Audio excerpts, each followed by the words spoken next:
नमस्कार दोस्तों, कैसे हैं आप सब। दोस्तों iOS 15 का डेवलपर बीटा 3 रिलीज़ हो गया है और इस वीडियो में हम आपके लिए लेकर आए हैं वो सारे चेंजेस और बग फिक्सेस जो हमें डेवलपर बीटा 3 में देखने को मिलेंगे।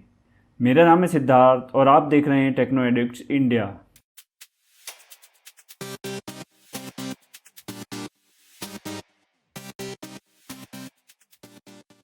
दोस्तों iOS 15 बीटा 3 के साथ साथ एप्पल ने यहाँ पर iPadOS 15 beta 3, watchOS 8 beta 3, tvOS 15 beta 3 और macOS Monterey बीटा 3 को भी रिलीज़ किया है।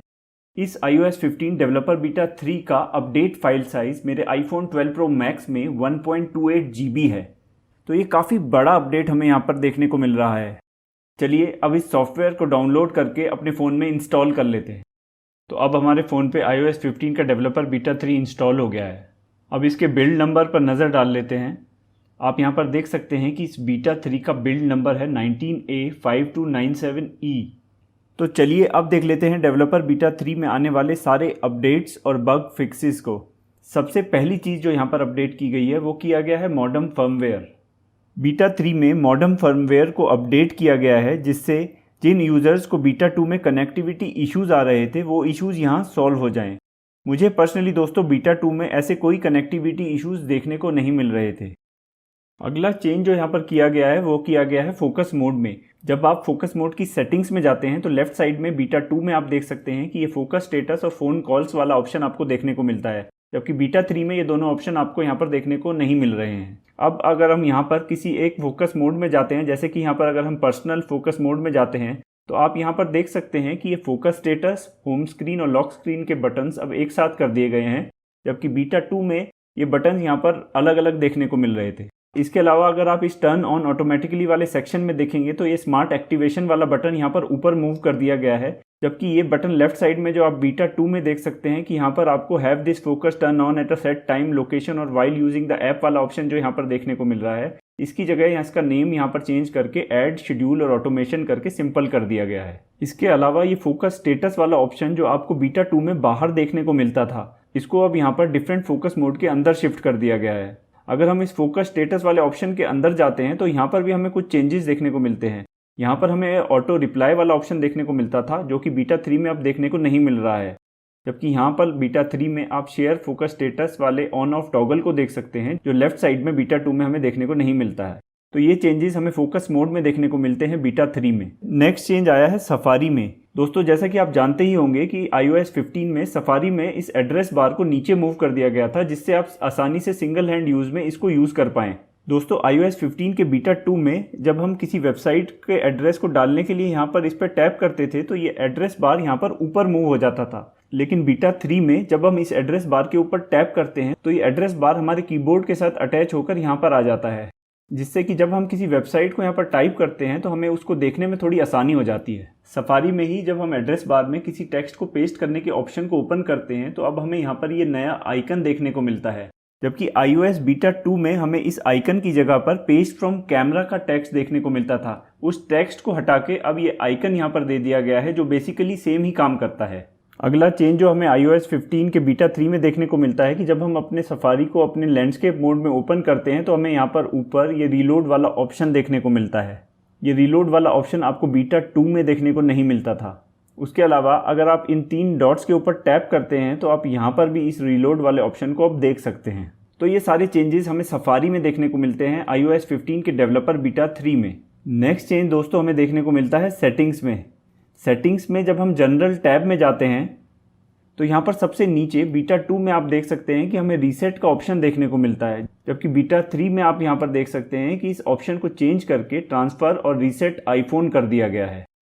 अगर हम इसके अंदर एंटर करते हैं तो आप यहाँ पर देख सकते हैं कि इस प्रिपेयर फॉर न्यू आईफोन जो हमें बीटा 2 में ऐसे देखने को मिलता था, उसको चेंज करके अब यहाँ पर डिफरेंट कर दिया गया है। उसके अलावा बीटा 3 में रीसेट और इरेज और कंटेंट्स एंड सेटिंग्स के ऑप्शन यहाँ पर नीचे मूव कर दिए गए हैं, जो बीटा 2 में हमें यहाँ पर ऊपर देखने को मिलते थे। बीटा 2 में जो आपको ये सारे ऑप्शंस देखने को मिलते थे, ये सारे ही ऑप्शन आपको बीटा 3 में अब रीसेट ऑप्शन के ऊपर टैप करके देखने को मिलेंगे। तो ये कुछ चेंजेस यहाँ पर सेटिंग्स में रीसेट वाले ऑप्शन में बीटा 3 में देखने को मिलते हैं हमें। इसके अलावा हमें कुछ ऐप्स में नए स्प्लैश स्क्रीन्स भी देखने को मिलते हैं, जैसे कि अगर हम बीटा 3 में अपने ऐप स्टोर पर जाते हैं तो हमें यहाँ पर यह नया स्प्लैश स्क्रीन देखने को मिलता है, जिसमें हमें देखने को मिलता है in app events, app store visit और सफारी एक्सटेंशंस ऑन iOS। इसी तरीके से अगर हम रिमाइंडर्स ऐप में जाते हैं तो हमें ये नया स्प्लैश स्क्रीन देखने को मिलता है, जिसमें हमें दिखाई देता है organize with tags, quickly organize your reminders with tags like #errands, optimize with smart list and lots more. ऐसे ही जब हम अपनी हेल्थ ऐप में जाते हैं तो हमें ये नया स्प्लैश स्क्रीन देखने को मिलता है, जिसमें हमें दिखाई देता है इम्प्रूव हेल्थ एंड एक्टिविटी। यहाँ पर आपको ये share my data with Apple और डोंट शेयर माई डेटा का ऑप्शन यहाँ पर देखने को मिलता है। नेक्स्ट चेंज दोस्तों हमें देखने को मिलता है म्यूजिक विजेट में। म्यूजिक विजेट में जब आप अपनी किसी एल्बम को प्ले करते हैं तो उस एल्बम का जो बैकग्राउंड थीम है वो बैकग्राउंड थीम अब हमें अपने म्यूजिक विजेट में देखने को मिलता है। जैसे कि अगर हम इस सॉन्ग को सिलेक्ट करके प्ले करते हैं तो आप यहाँ पर देख सकते हैं कि हमारे म्यूजिक विजेट का कलर थीम भी अब चेंज होकर ग्रे हो गया है।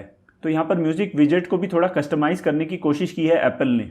नेक्स्ट चेंज यहाँ पर हमें देखने को मिलता है फाइंड माई ऐप में। फाइंड माई ऐप में जब आप इस डिवाइसेस वाले ऑप्शन में होते हैं तो आपको यहाँ पर अब एक प्लस वाला ऑप्शन देखने को मिलता है, जो आपको बीटा 2 में देखने को नहीं मिलता था। जब आप इस प्लस वाले ऑप्शन के ऊपर टैप करते हैं तो आप यहाँ पर share my location, add air tag और ऐड अदर आइटम्स के ऑप्शन को देख सकते हैं।